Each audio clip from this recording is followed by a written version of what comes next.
Ta'jil taubat maksudnya segera bertaubat. Jadi orang yang banyak ingat mati, bila dia buat dosa, cepet-cepet dia bertaubat. Dia buat dosa, cepet-cepet dia bertaubat. Walaupun dosa tu dosa yang berulang. Kita ni tuan-tuan banyak dosa. Bila kita buat dosa, kita rasa menyesal sangat ni tuan-tuan. Salat taubat. Segeralah kita bertaubat. Tuan-tuan diceritakan nanti, insya-Allah kita akan jumpa juga dalam kitab Tabligh Ghafilin ni. Lambat lagi lah tuan-tuan. Kita ni baru bab yang kedua. Kita akan jumpa nanti dalam bab taubat. Dalam bab taubat. Kalau tak sampai besok tuan-tuan baca lah sedikit. Kita bukan tahu ni tuan-tuan. Tak, saya pergi dulu, tuan-tuan pergi dulu kan. Atau dua lah ni. Dalam bab taubat tu tuan-tuan, ya, Syekh Abu Lays As-Samarqandi dia ceritakan kepada kita bagaimana satu peristiwa yang berlaku di zaman Nabi kita sallallahu alaihi wasallam. Satu hari Sayyidina Umar dia datang nak jumpa Nabi. Bila Sayyidina Umar datang nak jumpa Nabi, dekat di luar masjid, di luar rumah Nabi, ada Sayyidina Umar jumpa seorang lelaki yang sedang menangis esak-esak. Dia nangis. Sayyidina Umar pun tanya kepada lelaki ni, kenapa kau nangis? Lelaki ni tak jawab. Sehingga 3 kali Sayyidina Umar tanya, kemudian lelaki itu kata apa? Sesungguhnya aku telah melakukan suatu dosa besar yang tidak mungkin dapat diampunkan. Lalu kata Sayyidina Umar pula menangis. Sambil Umar menangis, Umar masuk jumpa Nabi SAW dalam keadaan dia masih lagi menangis teresak-esak. Nabi tanya kepada Umar, wahai Umar, kenapa kau nangis? Kata Sayyidina Umar, ya Rasulullah, bagaimana aku tak menangis? Di luar sana, di luar rumahmu ini, sedang menangis seorang lelaki yang menangisi dosa-dosanya. Ini Umar. Apa dosa Umar yang Umar tak pernah buat? Lelaki itu menangisi dosanya, takut kalau Allah tak ampunkan dosa. Ini Umar. Bagaimana dosa-dosa Umar apakah telah terampun oleh Allah Subhanahu wa taala? Kata Nabi SAW, kalau begitu Umar, kau panggil lelaki tadi masuk untuk bertemu dengan aku. Ya. Kau dah lelaki tadi masuk tuan-tuan. Dia jumpa dengan baginda Nabi kita SAW. Lalu Nabi tanya dia, apa dosa yang kau lakukan? Lalu lelaki dia kata, Wallahi Akbar. Nabi tanya lagi, apakah dosa kamu itu lebih besar daripada matahari? Lalu kata lelaki, Bal Akbar. Apakah dosa kamu itu lebih besar daripada langit dan bumi? Bahkan lebih besar. Besar sangat. Lalu kemudian Nabi SAW pun tanya lelaki ni, apa dosa yang besar sangat? Dia kata besar. Nabi pun tanya, apakah dosa kamu yang besar atau Allah yang lebih besar? Lalu dia berkata, Allahu Akbar, Allah lah yang maha besar. Kata Nabi SAW, kalau begitu, kau ceritakanlah kepada aku tentang dosa. Lelaki ini ceritakan tuan-tuan kepada Nabi SAW. Dia kata apa? Dia kata, wahai Rasulullah, aku adalah seorang penggali kubur dan pengurus kubur.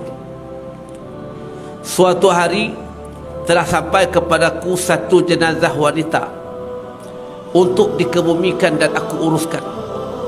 Ketika mana aku berada di dalam kubur berseorangan dengan jenazah itu tadi, tiba-tiba aku rasa terberahi. Rasa nafsu dia naik, dikuasai oleh syaitan. Maka aku telah melakukan zina dengan jenazah wanita ini. Setelah selesai aku berzina dengannya, tiba-tiba jenazah itu berkata-kata, celaka kamu wahai lelaki, kamu telah menyebabkan aku bertemu dengan Tuhanku dalam keadaan aku berjunub. Aku ketakutan. Lalu aku kabuskan kembali jenazah wanita tadi dan aku lari balik ke rumah. Dan sejak daripada itu aku menangisi dosa-dosa yang tidak mungkin diampunkan oleh Allah Subhanahu wa taala. Tuan-tuan, Nabi SAW dengar Nabi pegang bahu lelaki tadi dan Nabi suruh dia keluar. Nabi suruh dia keluar. Bagaimana orang ini lakukan satu dosa, lagi kan berzina sesama hidup pun berdosa, apatah lagi berzina dengan wanita yang sudah mati, yang diberikan amanah kepada kamu untuk kamu uruskan dia, tetapi kamu berzina dengan dia. Ya. Lelaki tadi balik ke rumah.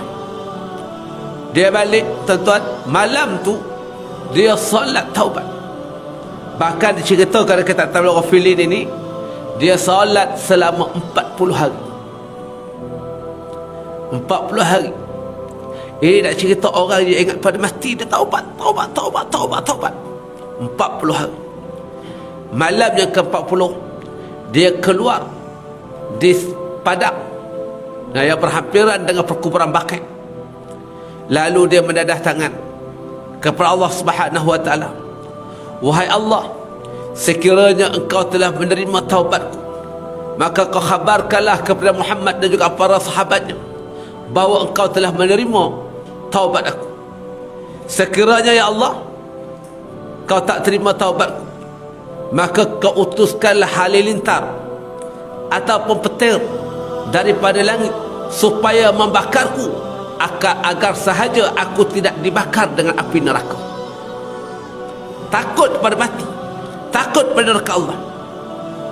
Dan pada malam itu Allah Ta'ala hantar malaikat Jibril untuk bertemu dengan baginda Nabi sallallahu alaihi wasallam, yang menghabarkan kepada Nabi bahawa taubat lelaki tersebut sudah pun diterima. Ya, diterima taubat. Tuan-tuan dan rahmat Allah sekalian, nak katakan kepada kita, orang yang ingat mati dia segera bertaubat. Ya. Jadi kita ada dosa, taubat. Dosa, taubat. Ya. Jangan kita berputus asa daripada rahmat Allah. Ya. La tayasu min rahmatillah. Jangan kamu berputus asa daripada rahmat Allah. Ya. Ini taubat ni, tuan-tuan. Ya. Sebab syaitan akan terbisik kita, kau ni banyak benda maksiat, tak akan terima ke Allah dah.